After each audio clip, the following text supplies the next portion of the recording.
Bring in show music, please. Hi, I'm CNBC producer Katie Kramer. Today on Squawk Pod.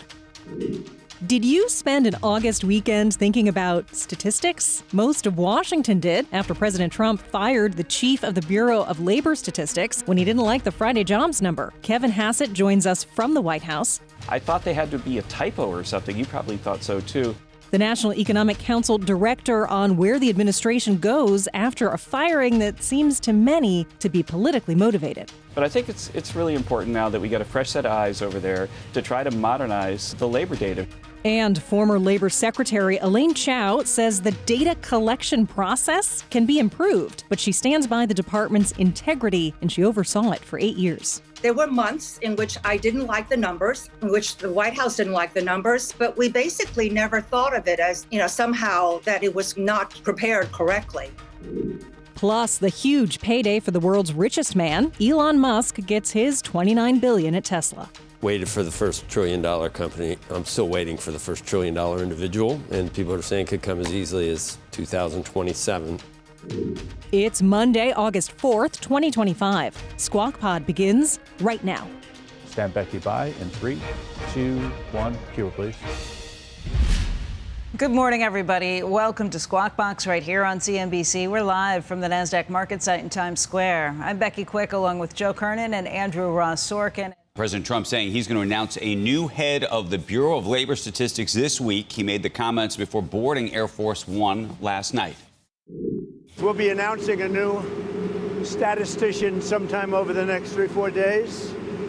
We had no confidence. I mean, the numbers were ridiculous, what she announced. President's comments coming, of course, in the wake of criticism over his firing of the head of the BLS after Friday's worse-than-expected jobs numbers. The president believes that BLS data has been politically manipulated, he said, though it's generally believed to be the gold standard for economic measurement. Economists and investors are now worried about the future of impartiality when it comes to U.S. economic data. National Economic Council Director Kevin Hasset yesterday defended the president's move. Is the president prepared to fire anyone who reports data that he disagrees with? No, absolutely not. The president wants his own people there so that when we see the numbers, they're more transparent and more reliable. And if there are big changes and big revisions, we expect more big revisions for the jobs data in September, for example, that we want to know why. We want people to explain it to us. I don't know how concerned you are or not. Where do you land, both of you? I think it was suboptimal. I use that word a lot. Suboptimal, petulant, but I didn't spend, much time obsessing over the weekend about the end of democracy. I think we're okay. I will say that in recent quarters or months or whatever, the numbers have been awful. And I'm not saying that it has anything to do with her, and I don't know about the agency itself. The government itself is not great at certain things. I think they do their best trying to figure this out. And the way that these things are tabulated. The way it's calculated, there's like millions of either gains or losses, and then you come down to what the delta is, and it has very big margins of error. If the agency's really bad at doing things, do you blame the person at the top? Probably wasn't, she's probably not there crunching the numbers herself. But who do you blame if you don't? Well, there have been fewer and fewer businesses that have actually been reporting that they've been asking for these numbers. We've raised questions about the inflation numbers because when DOGE came through and cut some of the jobs, it had fewer number of people who were going out to actually gather the inputs for inflation on some of these things, too. I think we've all complained about the numbers over recent years, just wondering if the government is the most efficient or effective at this because we have other sources that because you get the ADP number on Wednesday, and it seems to differ materially from what you hear on Friday. Right. It was a snap. He snapped and lashed out, and it's not the first time we've seen something. The question is who gets put in this job. Right. And I think that's going to happen. Yeah. By the way, I think when it comes to data, for example, I know maybe you're not worried about the end of democracy, but I think I wasn't obsessing about. No, but it's going to have an impact. I like if you don't feel it'd be every weekend. based on... If you don't trust who is providing the data... It's going to matter who's put in this By the way, position. that's not to say that this agency is doing it right. That's not to say that there's probably more efficient and better ways for them to collect the data so that they're not the revisions, so they get as much data as they possibly can in one given month, and they're not waiting and for this other information to come to them, which seems to be lagging and getting even worse. I don't want to be in a position... like an operational issue. Yeah, and I don't want to be in a position where we have to put somebody like Leland Miller on to say, okay, here's what the government in China said, and we know we don't believe them, so what do you really think? Right. If they put somebody in this position who is impeccable, who is seen as unimpeachable, and who is not going to be seen as partisan, leading one direction or the other, that's a big question. If you can get somebody in there who doesn't feel like that, and we'll ask Kevin Hasset about that. Is this going to be somebody who's a loyalist to the president, or is this going to be somebody who is an expert at gathering data and who is going to just call it like they see it? Yeah, I don't know how you find someone that's an expert. Yeah, the thing that is mind-boggling is if you look at the way, okay, you put the tariffs on, there's a good chance there could be some uncertainty and there could be businesses delaying decisions. Sure. So it's always possible that there could be a slowdown in the labor market. If you were playing four-dimensional chess, I'm not saying that Trump is, you'd start hammering the Fed chief so that he couldn't cut rates because it would look political. Then the Labor Department does weaken, and he's still resisting cutting rates. And then even though it might have been the tariffs that was causing the slowdown, you've got a fall guy that you've set up for. Jeremy Siegel says that Powell should resign now for that specific reason, so that the president will have no one but himself to blame if the economy drops off in a situation like this. But then again, if you were of the belief that it's a cost increase, not an inflation increase with tariffs, and it's a one-shot deal, the greater risk was always in the economy slowing, and the Fed could have been fighting the last battle that they got egg on their face from. They could have been so obsessed with that. I mean, if you're data, except for that was supposed to be, like, if there's a problem, if there's a shock to the supply system, you would also think that would be a one-off hit to inflation, and that's when we got, what was the word that they used? I can't even think of it. Do you? I think that's longer lasting than just seeing a couple of months of. Perhaps. But if you were data dependent, we've had. You do the average for the past 4 months, labor market has been, the data dependent on the inflation side has not been, if you're data dependent, there hasn't been any inflation. That's true. There has been weakness. So they're not even data dependent. Not only do they not look ahead. But they're waiting to see what happens with well, they can't even look ahead, but sometimes they don't even look back. The bigger problem is, look, the data, we all complained about it on Friday when we saw it. If it's data that you don't trust, how can you be data dependent? Remember last year, everybody's still talking about the 900,000 revisions. It supposedly has happened before, and it was totally on a technical reason anyway, but it was the same BLS, that you can say this. President Trump is soon going to have a chance to put his stamp, his stamp on the Fed. He's already got a couple of his appointees, and Jay Powell. But Fed Governor Adriana Kugler announced late last week she'll be stepping down from her role. She has generally expressed hawkish monetary policy views lately. Kugler didn't give a reason for her departure, but she said, who needs that? No, she didn't say that. But she's going to return to Georgetown University as a professor in the fall. Georgetown is awesome, great restaurants. It's, right? Go back, become a professor, college life on the campus. Kugler I think her term was up in January. Yeah, anyway. Who needs it? Kugler was one of former President Biden's Fed nominees. Her term was set to expire at the end of January. You'll remember back in 2018, Tesla had put together a compensation package for Elon Musk that was struck down by a judge now twice, despite shareholders voting twice in favor of that deal. Well, the board has approved a new deal, a bit of what they're describing as a make-good deal. They've approved a plan to pay him 96 million shares temporarily as this case and their appeal continues. Now, 96 million shares is the equivalent of about $30 billion. This would be a $30 billion make-good. It represents about 3% of the entire company's shares. as part of the original transaction or compensation deal that was agreed upon back in 2018, he would have received, given the milestones that he surpassed, the equivalent of close to $90 billion or 9% of the company. And you'll recall that we talked about how at the time the package seemed almost impossible to achieve. He did achieve it. The shareholders voted on it twice, but a judge has disagreed with that. This plan would be, quote unquote, prospective rather than retrospective. You're not effectively allowed to pay for previous work. As part of this deal, he would be paid and those shares would vest over a 2-year term. As part of that, he would not be allowed to sell the shares, however, for another 5 years. So even though he'd be paid those shares today, he can't sell those shares for the next 5 years. He can pledge those shares so that he can effectively take out loans to pay for the taxes on the vesting of those shares. So it actually mirrors very similarly the way the original 2018 plan was set up. And if you'll remember, he has not been paid $1 since the 2017 plan effectively ended. I remember talking to both of you that morning in Davos when I ultimately broke that story, that to me this was the most shareholder-friendly plan that exists. You either get paid or you don't, and it's a true pay for performance. They are saying, though, this is just a down payment, and if in fact the court were to approve the appeal, meaning if they were to win on appeal on the original deal, which is still in flux, this deal would go away.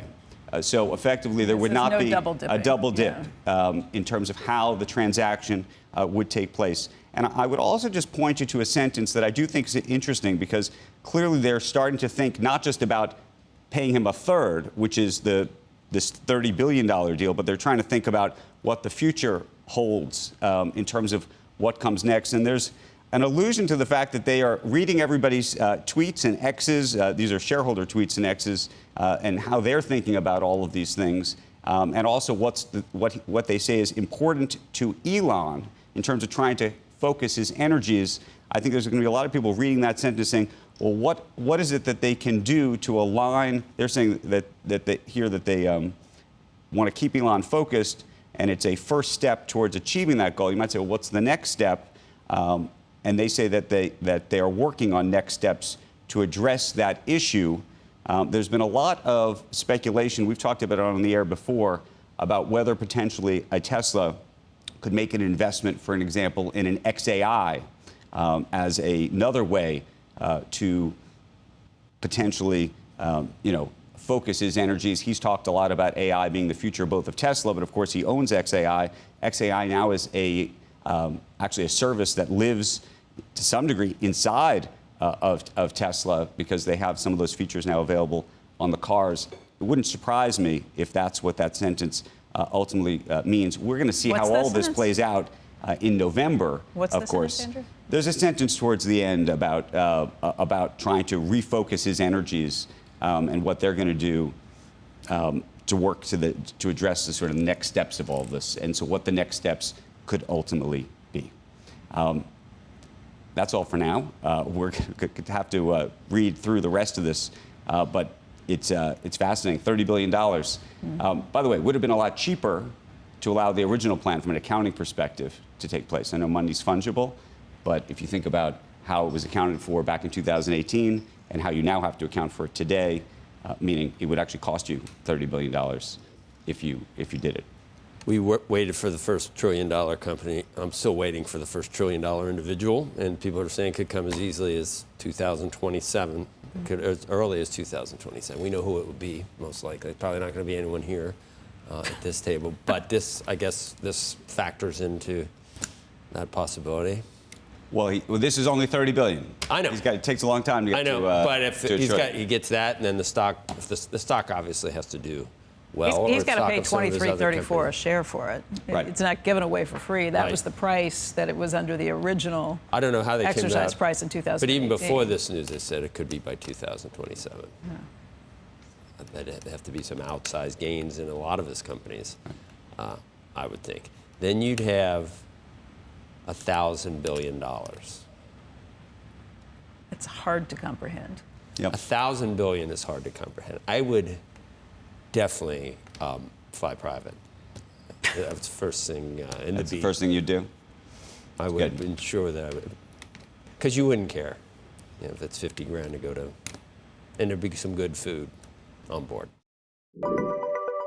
Berkshire Hathaway reporting a small decline in second quarter earnings. Operating profit at Warren Buffett's conglomerate dipped 4% year over year to $11.16 billion. Those results were impacted by a decline in insurance underwriting.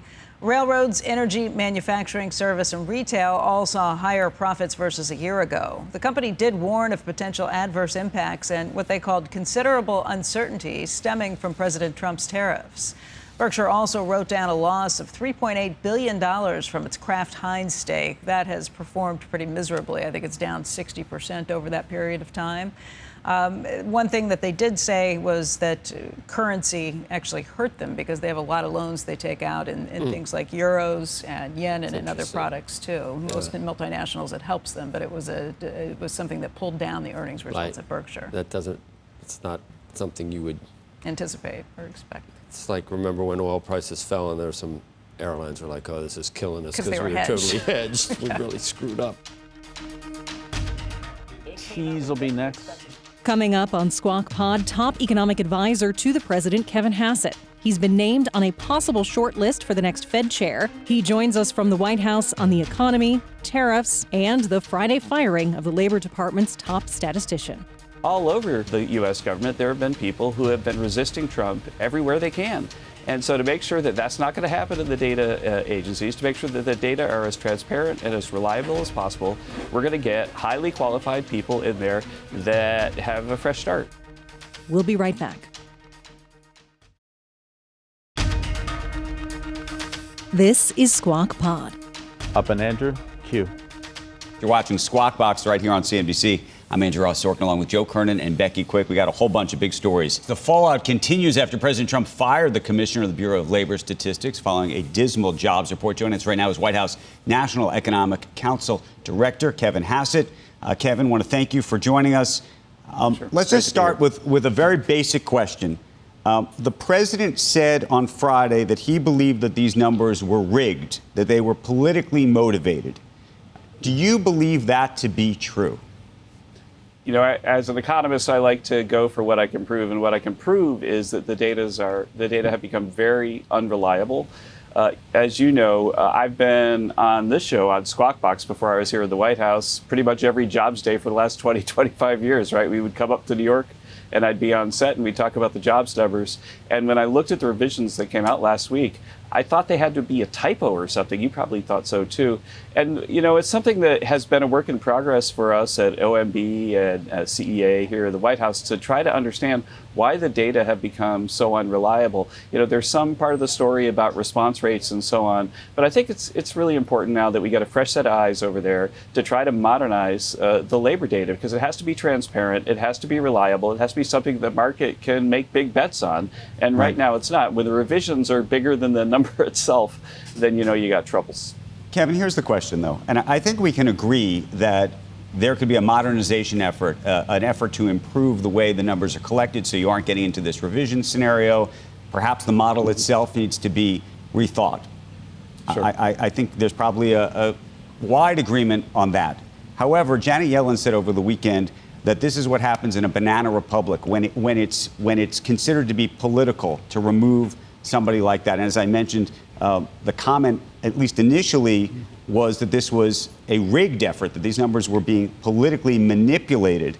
And so my question to you is, to the extent you want these numbers to have credibility and you want this department to have credibility, who do you think would be the right kind of person that would be able to reestablish whatever credibility you think was lost on Friday, recognizing that the credibility, if you will, of that group may not be as high as you'd want it to be on the sort of metrics of the numbers and your views that the numbers are not as good as they should be, but not that they're being politically manipulated?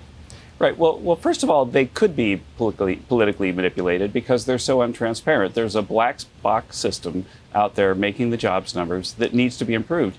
Indeed, the UK saw a similar circumstance like this a few years ago, and they actually shut down the data agency for a month or so until they got their ducks in a row. The fact is that we had these blockbuster numbers for Joe Biden last year that suddenly we lost about 1 million of them after he dropped out of the election.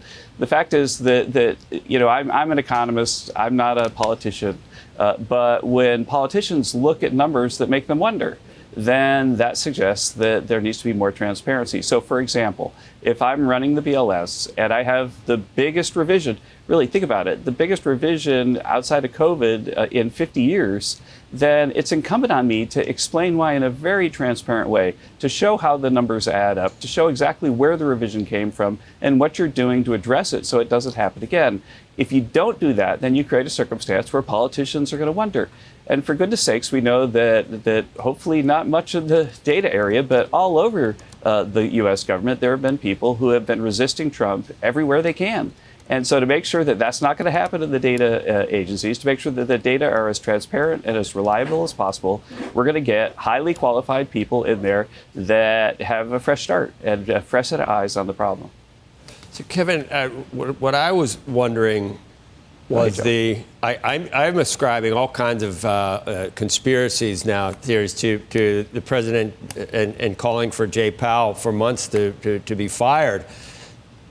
Do you acknowledge maybe that, I mean, there were two risks from tariffs, and I don't know which one you think was more of a risk for the Fed. One is that the uncertainty that businesses had might cause something to slow down, hiring, capital expenditure. That might affect the labor market or the economy in terms of growth. And the other one was whether the one-time cost increases, there could be retaliation, and it ends up being a second derivative, and it ends up being inflation. But I could see the president wanting lower rates as sort of to go hand in hand with a tariff regime. And then I thought if he insisted on it enough, which basically puts Jay Powell into a corner, he couldn't cut. Then when the economy does slow down, you've got a fall guy ready-made for the president to point to for why it's not the tariffs, it's that Jay Powell didn't cut rates. Do you acknowledge that maybe there was a slowdown to be expected from the tariffs that maybe you foresaw? Well, I mean, what we talked about on your show, Joe, is that we think that, especially at the beginning, that a lot of the tariffs are going to be borne by foreign producers and foreign countries. And that's something we've seen in the data. Again, inflation data are down now at the lowest level that we've seen in over 5 years. And so the bottom line is, I say, the frustration that the president has is that he believes that other countries have cut rates and the U.S. hasn't. And he worries, just as with the BLS, he worries that maybe there's some partisan calculus going on here. And if you look at the Fed votes, it's very disappointing, I think, as a person who's long believed in the independence of the Fed, that we would have Fed votes that were separated along party lines. It's very disappointing to me that the Fed would be putting an explanation out there for these unusually high rates, that there's this massive uncertainty and massive inflation coming from tariffs without actually showing us their work. Right. So give us some work so that we could actually give us the work. Show Kevin, us why you think it is, and then maybe we'll be convinced and know it's not partisan. Chuck Schumer wants you fired. So I don't know. He hasn't said that he wants you taken out like the Supreme Court justice, but he says you need to be fired because you're a flack. Which is unheard of with people in your role. We've never seen that before. You're serious. You're reading an actual... Yeah, no, this is where I was going to go with it. Because if you read the whole thing, Kevin, just because you probably haven't seen it, unless you did before you... I can see it now on the screen. It says Kevin Hasset should be fired. He's defending Trump's lies about the jobs report and the firing of Erika McEntarfer. The business community should demand a flack like him has no role at the Fed. Interestingly, you don't have a role at the Fed, but that's a separate matter. Yeah. I'm sure President Trump's going to rush out to fire me today because he has such high regard for Chuck Schumer.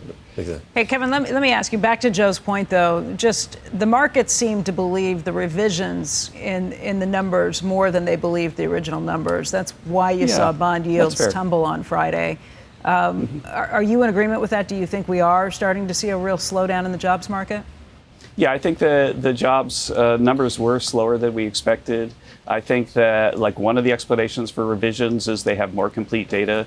And so I think it is likely that the revisions are a better read of the data if the data are not being manipulated. And so, yeah, I would say that it's a little bit weaker. But don't forget, this is before the big, beautiful bill is really kicking in. And so with our eyes on the horizon, we're highly optimistic about the future of this economy. We've got the big, beautiful bill. We've got expensing of factories, got no taxes on tips. We've got incomes going up $10,000 for a typical family. And we've got all of that happening while the budget deficit's declining rapidly because of the tariff revenue. And so there are a lot of really good reasons to be super optimistic about the second half of the year. But absolutely, that jobs number, if the revision turns out to be true, does suggest that there's less momentum than we thought. And you could say that the dissenters at the Fed saw this coming. They specifically mentioned that there were signs of labor market weakening. They were pointing, I think, to the ADP release as much as anything. And so, yeah, I think that the pressure on the Fed to get its policy in order is going to be higher because of this. And that's, proving that the president was right about it. I want to go back to one thing that was said by the president, and I think you maybe referred to it as well, this idea that these numbers were politically motivated, and most importantly, that this idea that somehow before the election they were being manipulated.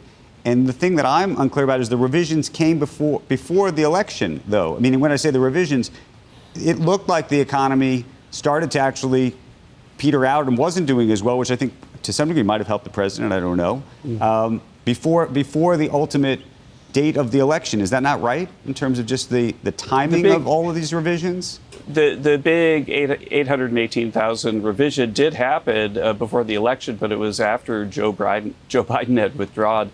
And so it looks, to partisans, like they were jacking up the jobs numbers until Joe Biden was out of the picture. I'm not saying that that's what they did, but you really don't want to have partisan patterns in these massive revision data items. And the way to do that is to have transparency so that people know where the revisions come from. And so I think it's a massive failure of our data agencies to be making willy-nilly changes that are difficult to understand and often have apparently partisan patterns. And so that's something that's got to stop. Do you wish the president had waited a couple of days before making this decision and maybe coming out with whoever the next person was at the same time?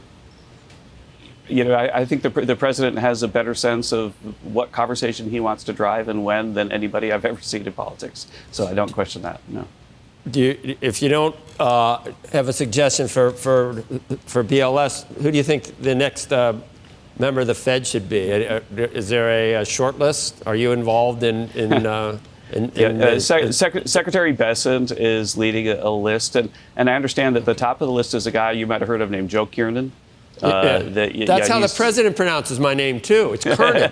It's Kernan. I say Kiernan. Yeah, I got it. Doing my best. I'm 0 for 2 with names with you guys. Yeah, exactly.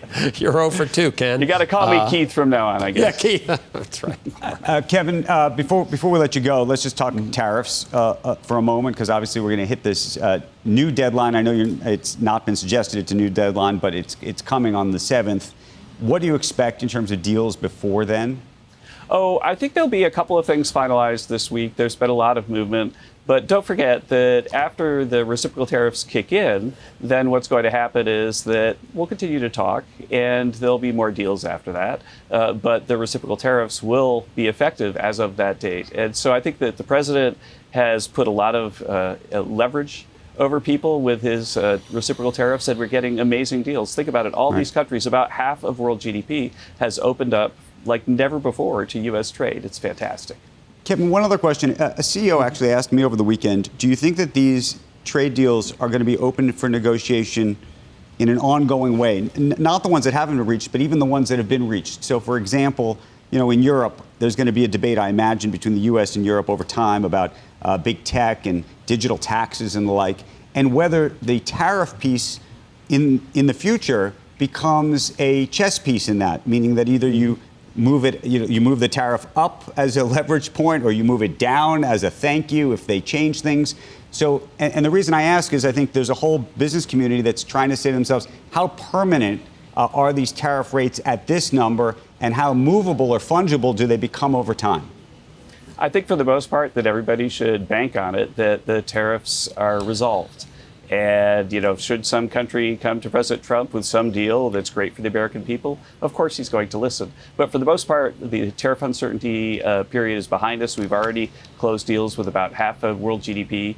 And the other half will get some more deals, and we'll also finalize the reciprocal rates. And then I think that we're more or less not done, because President Trump's always open for business. But I think that we found a sweet spot, really, where countries have opened their markets to our goods, and we're getting some revenue from them that is helping us reduce the deficit and maybe even give a little tax refund to people in the next reconciliation bill. Okay, Kevin, thank you. Appreciate your time this morning. You bet. Next on Squawk Pod, more on the Jobs Friday that lived through the weekend. The White House declining to provide any evidence the data was altered for political reasons. Our economics reporter, Steve Liesman, our on-air editor, Rick Santelli, and someone who oversaw that entire department, Labor Secretary under President George W. Bush, Elaine Chao, says the data is not political. The new person, whoever it will be someone who respects the integrity and the reputation of the institution. The commissioner doesn't really get involved in preparing the numbers. You're listening to Squawk Pod from CNBC. Stand by, Joe. His mic, cue. Could the debate about the firing of the BLS commissioner be taking the focus off what investors really need to think about jobs? Steve Liesman has a few ideas. Steve. Good morning, Joe. Yeah, Wall Street economists were not concerned in their reports over the weekend that Friday's payroll numbers were altered for political reasons. Their real concern, the numbers are real and actually signal a slowdown. Goldman Sachs writing, quote, Friday's payroll report brings payroll growth closer in line with big data indicators of job gains and the broader growth data set, both of which have slowed significantly in recent months. Taken together, the economic data confirm our view that the U.S. economy is growing at a below potential pace. The real debate, not whether the BLS altered the data to show a slowdown, but how serious a slowdown the economy really faces. Former BLS Commissioner Erika, and I talked to her at length over the weekend, said such large revisions can happen at inflection points in the economy and prompt these big data revisions. Quote, at inflection points, she said, you're more likely to get this kind of noise. Grosjean said the jobs report is compiled by hundreds of people and is actually extremely automated in the final stages. The BLS commissioner has no say over what the numbers are, has no opportunity ever to alter the numbers. Grosjean is part of a broad group of economists roundly criticizing the president's assertion that the numbers were, quote, rigged for political reasons. Friends of BLS issued a statement saying, quote, this rationale for firing Dr. McEntarfer is without merit and undermines the credibility of federal economic statistics that are a cornerstone of intelligent economic decision-making by businesses, families, and policymakers. The White House declining to provide any evidence the data was altered for political reasons or rigged. You just heard Kevin Hasset, who didn't. Instead, pointing to the big revisions as proof of failures and need for new leadership. Joe? Thanks. I'm perplexitying Jack Welch and when that was, because this is not new. That made the allegations in 2012. Both you, Rick Santelli is here with us too. Hey, Rick and Steve. Do you guys remember that? So that was 13 years ago. Same story, almost verbatim. So it's not that new, Rick. Maybe not from the president. Now, listen. Yeah. Listen. Is anybody shocked that the president would react this way? Everybody out there understands the way he works. Understands the way he interacts. I am. I'm okay, shocked. Well, good. You're about the only guy in America because the market's not shocked. It's shocking. Okay? Here's the thing. Nobody said word one from the administration about problems with the BLS until the numbers came out wrong. Why does any of this matter? Focus. Let me finish. But why does it matter? Focus on what? No, because it does. None of this interests me. Let's talk because markets. It's a red herring, Rick. Rick, it's a red herring. The president charged that these were rigged for political reasons, okay? And the idea that somehow and the press problem said is that the dossier was real and the Russians meddled in an election. Did I see a big cover on any of the major newspapers? What's a dossier? It has everything to do with it. What's the dossier got to do with it? Why is that issue you don't care about, and this issue you do? Rick. Okay? Rick. Facts matter. Because that's what I do, Rick. I cover the economy, I cover the data. But let me just make one point, which is that the idea well, then let's cover the economy. Let's talk the economy. You think the economy is going to suffer because of anything we're talking about firing somebody at the BLS? I'm going to kindly ask you to let Steve speak because he's trying desperately to speak, and you've spoken over him the entire time. I have. You're right. Let me just make. Thank you, Rick. People asked me the other day, "Are we friends?" I say, "Yes, we're friends." But in any event. What I think you're right, Rick. The focus is on the economy, and that's what the point of my presentation was just a minute ago, which is that people are saying these numbers are not political. They're used to the idea that there are revisions and potentially big revisions at inflection points.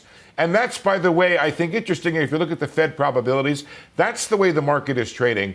My concern, Rick, is you fire somebody because you don't like the numbers. How much trust will the people have in the numbers when the next person is appointed and in charge, unless there's a big change? Now, it is there are those probabilities, by the way. We're looking at at maybe 75 basis points this year. That's the change. So the market is indeed trading on the weakness, on the potential change at the Fed. Maybe there's some thinking that putting a replacement in for Kugler might hasten that along. Okay, so now it's my all of turn. that's important. Hindsight's always 20/20, okay? So Goldman comes up with this report today. Why didn't they come up with it a month ago? Everybody's addressing the past that now has changed. But here's what I would tell you. Okay? Is that they did? They told me that there was going to be 250,000 jobs taken away. I didn't read that article. But here's what I would say. If the market really believes those numbers are bad, the way these research papers say, that's a wonderful thing because it's already priced in. The market's higher, interest rates are steady. My contention is that they're probably not 100% accurate on that weakness, and that's going to be another positive for the market when we see that. Bye, guys. Thank you. See you later. All right, let's continue this conversation with Elaine Chao. She is former labor secretary under George W. Bush and former transportation secretary during President Trump's first term. Madam Secretary, I'm not sure if you heard that whole conversation, but let's jump right. Okay, perfect. Let's use that as our jumping off point. Do you think the changes in the numbers or the original numbers, do you think that there was political motivation behind this, or do you think they're just bad at figuring out the numbers over there?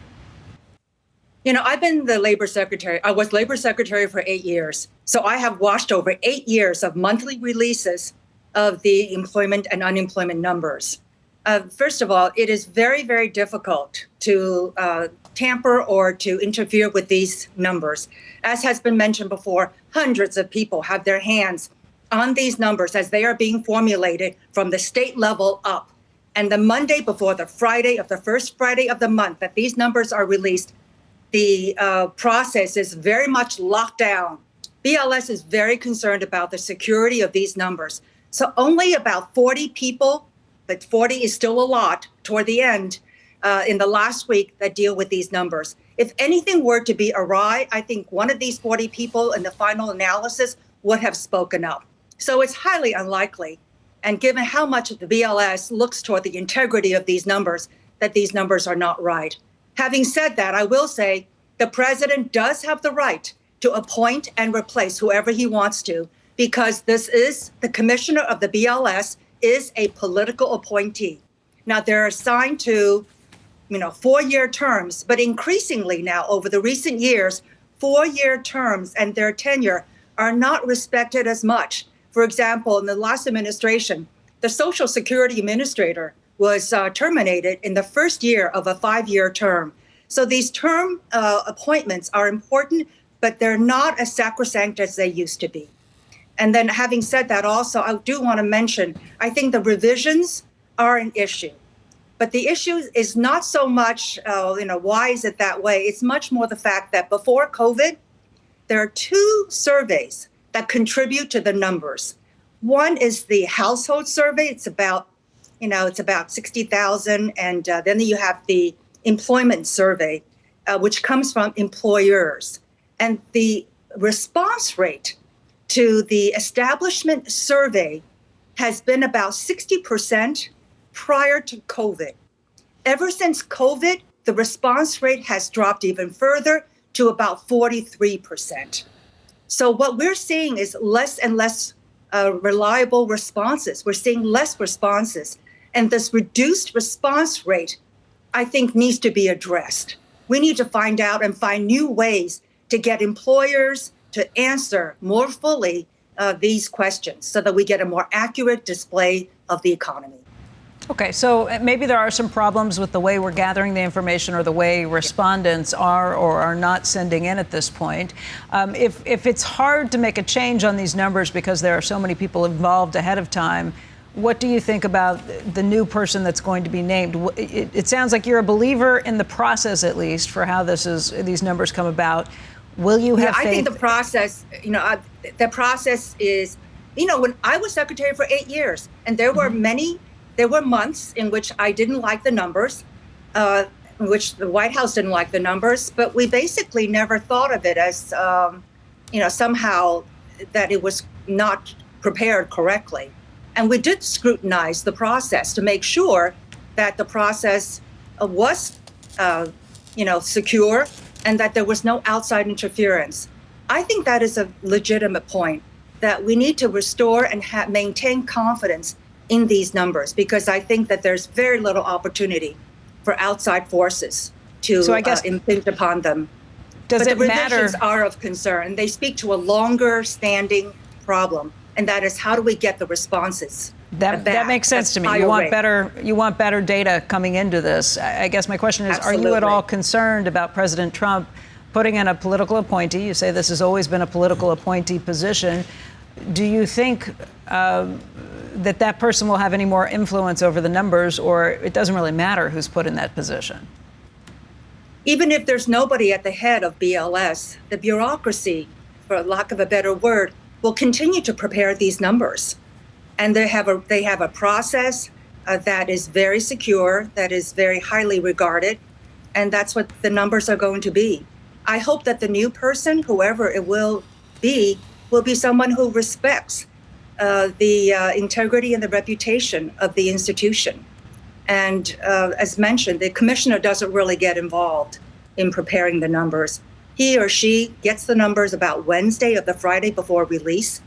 And then on Thursday afternoon, about 4:30, the numbers are given over to the White House, the president, the chief of staff, and the economic, a very select number of people, 3 or 4 people who know about it. And then the final number is released precisely, not a minute sooner, not a minute later, at 8:30 on the first Friday of every month. Okay. It's good to know that process. It is. It's good to know your thoughts on that, Madam Secretary. President Trump lost it on that Thursday, remember? Probably, with one about Jay Powell again. Yeah. And put the extra pressure on it. So it's good to know that, Elaine. Thank you very much, Madam Secretary. We appreciate you coming on and describing all of this to us. That is Squawk Pod for today, this Monday. Thank you for starting your week with us. Squawk Box is hosted by Joe Kernan, Becky Quick, and Andrew Ross Sorkin. Tune in weekday mornings on CNBC at 6 Eastern to get the smartest takes and analysis from our TV show right into your ears. Please follow Squawk Pod wherever you get your podcasts. We'll meet you right back here tomorrow. We are clear. Thanks, guys.